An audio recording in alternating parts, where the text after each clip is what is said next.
ऐसे बताया कि हे मुनीश्वर, मैं और एक कथा आपको सुनाऊंगा। एक समय तंगध्वज नामक राजा अपनी प्रजा को स्वयं एक पिता के समान अरण्य में अनेक जंतुओं का शिकार कर लौटते समय एक बेल वृक्ष के नीचे ग्वाल वालों को झुंड को देखा, और जो वहां सब बैठकर श्री सत्यनारायण स्वामी का व्रत कर रहे थे। लेकिन उसने अपने राज घमंड के कारण ना तो उन ग्वाल वालों के पास में गए और ना उसमें नजर डाली, ना ही सत्यनारायण स्वामी को प्रणाम किया और वहां से दूर चला गया। उसके बाद ग्वाल बाल वृंद प्रसाद लाकर के राजा के सामने रखा और अपने पूजा स्थल पर जाकर भक्ति भाव पूर्वक प्रसाद को ग्रहण, प्रसाद भी ग्रहण नहीं किया। लेकिन राजा ने उस प्रसाद को अस्वीकार कर दिया और अपने निज नगर चला गया।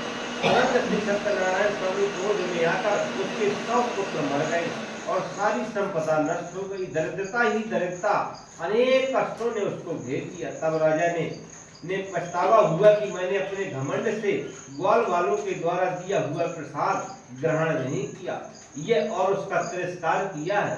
इससे क्रोधित होकर सत्यनारायण स्वामी ने ही मेरे सर्वस्व को नष्ट कर दिया है, इसमें कुछ भी संदेह नहीं है। ऐसा अपना दोष पहचान कर वह झट ग्वाल वालों के पास गया और विधि विधान सहित श्री सत्यनारायण स्वामी के व्रत का आचरण किया और शीघ्र ही पुत्रवंत एवं ऐश्वर्यवान हो गया और आजीवन सुखों को भोग कर अंत में सत्यपुर को प्रस्थान किया।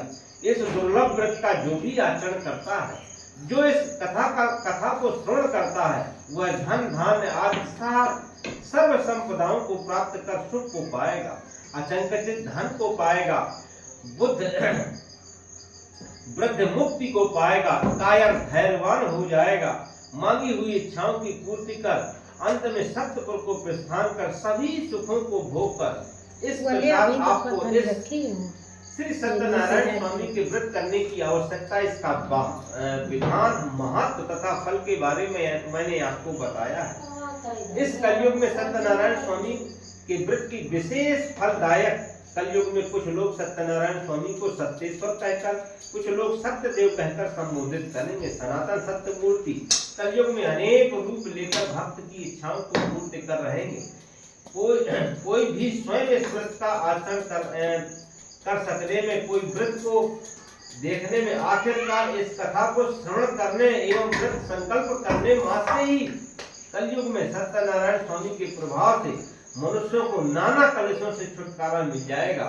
इस श्री रेवती खंडे श्री सत्यनारायण अध्याय पंचमोध्याय इति बोले सत्यनारायण भगवान की जय।